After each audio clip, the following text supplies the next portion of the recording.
Sejak awal Mac apabila krisis ini mula timbul secara mingguan, termasuk libat urus bersama industri yang terkesan.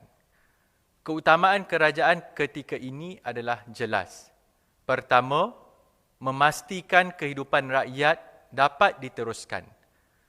Rakyat mahu tahu sama ada bekalan asas kekal terjamin, harga dipantau dan ekonomi negara terus berfungsi dengan baik. Sementara kerajaan memberi jaminan bekalan stabil untuk April dan Mei, cabaran terbesar adalah bagaimana menjamin keperluan bekalan tenaga bermula Jun dan seterusnya.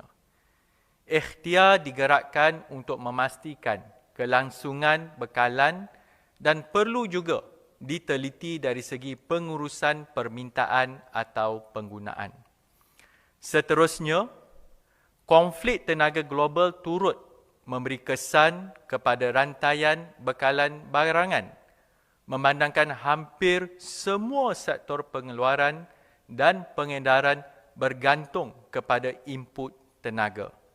Justru, kerajaan memberi perhatian bukan sahaja kepada isu tenaga, tetapi juga kepada keterjaminan makanan, bekalan ubat-ubatan, logistik dan kos sara hidup keseluruhannya.